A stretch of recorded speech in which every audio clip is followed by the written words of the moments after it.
નમસ્કાર. ચાલો આજે એક મસ્ત મજાની ટ્રીક શીખીએ.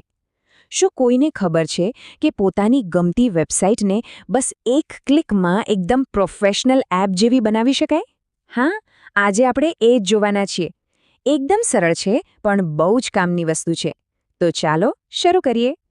આપણી સાથે આવું ઘણીવાર થાય છે, ખરું ને? બ્રાઉઝર ખોલીએ અને ઉપર 10-15 ટેબ્સ ખુલ્લી હોય. એડ્રેસ બાર, બુકમાર્ક્સ બધું મળીને એકદમ ગીચ લાગે. કામ પરથી ધ્યાન ક્યાંય બીજે જ જતું રહે. પણ ખબર છે, આ માથાના દુખાવાનો એક બહુ જ સિમ્પલ ઇલાજ છે.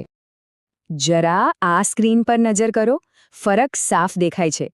ડાબી બાજુ એ આપણું રોજનું બ્રાઉઝર છે, એકદમ ગૂંચવાડાભર્યું. અને હવે જમણી બાજુ જુઓ, એ જ વેબસાઇટ પણ કેટલી સરસ, એકદમ ક્લીન લાગે છે, જાણે કોઈ એપ જ હોય. બસ આપણે આ જ પરિણામ લાવવાનું છે. તો આખી મહેનતનો ફાયદો શું? ફાયદો એ કે આપણી ફેવરેટ વેબસાઇટ એને આપણે ડેસ્કટોપ કે મોબાઈલની સ્ક્રીન પરથી જ સીધી એક ક્લિકમાં ખોલી શકીશું. ઉપર કોઈ એડ્રેસ બારની કચકચ નહીં, કોઈ ફાલતુ મેનુ નહીં, બસ જે કામ છે એ જ દેખાશે. સારું, તો સૌથી પહેલાં આપણે કોમ્પ્યુટર કે લેપટોપ પર આ કેવી રીતે કરવું એ જોઈએ. અને હા, આ રીત આપણે ગૂગલ ક્રોમ બ્રાઉઝર માટે શીખીશું, કારણ કે મોટા ભાગે આપણે બધા એ જ વાપરતા હોઈએ છીએ. પ્રોસેસ એકદમ સિમ્પલ છે, ધ્યાનથી જોજો. સૌથી પહેલાં જે પણ વેબસાઇટની એપ બનાવવી હોય એ ક્રોમમાં ખોલી લો. પછી ઉપર જમણી બાજુ ખૂણામાં 3 ટપકા દેખાય છે ને, એના પર ક્લિક કરો. હવે જે મેનુ ખુલે એમાં સેવ એન્ડ શેર અથવા કદાચ મોર ટૂલ્સ લખેલું હશે એમાં જવાનું. ત્યાં તમને ક્રિએટ શોર્ટકટ ઓપ્શન મળશે. બસ એને સિલેક્ટ કરો. હવે એક નાનું પોપઅપ બોક્સ આવશે. એમાં એક બહુ જ અગત્યની વસ્તુ છે, ઓપન એઝ વિન્ડો. એના પર ટિક કરવાનું ભૂલતા નહીં. અને પછી ક્રિએટ બટન દબાવી દો. બસ થઈ ગયું. ફરી એકવાર કહું છું, આખી પ્રોસેસમાં જો સૌથી અગત્યનું કોઈ સ્ટેપ હોય તો એ આ જ છે. પેલું ઓપન એઝ વિન્ડોવાળું ચેકબોક્સ. એના પર ટિક કરવાનો બિલકુલ ભૂલવાનું નથી, કારણ કે આ જ એ જાદુ છે જે વેબસાઇટને બ્રાઉઝરના પિંજરામાંથી બહાર કાઢીને એકદમ એપ જેવો લુક આપશે.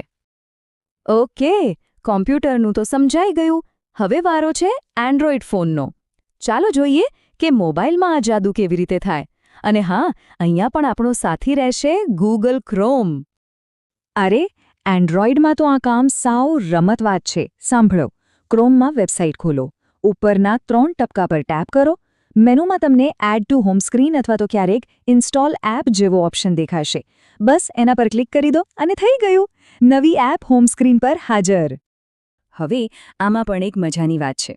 અમુક વેબસાઇટ્સ છે ને એ થોડી વધારે સ્માર્ટ હોય છે. જો એવી કોઈ વેબસાઇટ હશે તો તમને સીધો ઇન્સ્ટોલ એપનો ઓપ્શન જ મળી જશે. જો આવું દેખાય તો સમજો કે લોટરી લાગી ગઈ. બસ એક જ ક્લિકમાં એપ સીધી ફોનમાં ઇન્સ્ટોલ. અને માની લો કે ઇન્સ્ટોલ એપનો ઓપ્શન નથી દેખાતો તો ગભરાવાની જરૂર નથી. મોટાભાગે તમને એડ ટુ હોમ સ્ક્રીન તો દેખાશે જ. આનાથી શું થશે? એ તમને શોર્ટકટનું નામ પૂછશે. તમે મનપસંદ નામ આપીને એને હોમ સ્ક્રીન પર મૂકી શકો છો. અનુભવ તો લગભગ સરખો જ મળશે, એકદમ એપ જેવો જ. ચાલો હવે આપણે આઈફોન વાપરનારા મિત્રોની વાત કરીએ. અહીંયા એક નાનકડો ફેરફાર છે.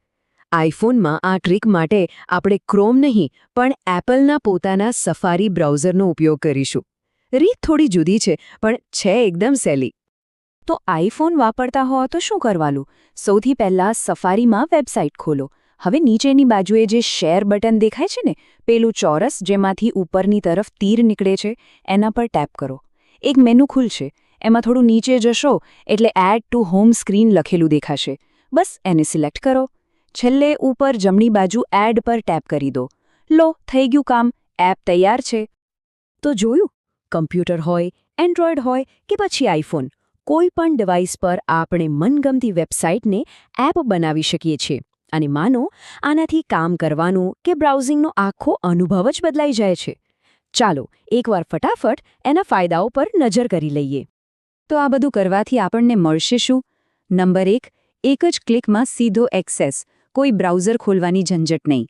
નંબર 2, ધ્યાન ભટકાવનારું એડ્રેસ બાર અને બીજા મેનુ બધું ગાયબ, એટલે કામ પર પૂરું ફોકસ. નંબર 3, એકદમ સાફ અને પ્રોફેશનલ લુક. અને નંબર 4, જે સૌથી ખાસ છે, એ કામ પણ બિલકુલ એક સાચી એપની જેમ જ કરશે. અને હા, આ સરસ મજાની અને ઉપયોગી માહિતી આપણને મયંક રાઠોડ પાસેથી મળી છે, જેમણે આ સરળ ટ્રીક આપણા સુધી પહોંચાડી. તો હવે જ્યારે આ ટ્રીક આવડી ગઈ છે, ત્યારે મનમાં સૌથી પહેલું નામ કઈ વેબસાઇટનું આવે છે? કોને બનાવશો પહેલી એપ? કોઈ ન્યૂઝ વેબસાઇટ, યુટ્યુબ, કે પછી કોઈ એવું ઓનલાઈન ટૂલ જે રોજ કામમાં આવતું હોય? જરા વિચારો અને બનાવી જ નાખો.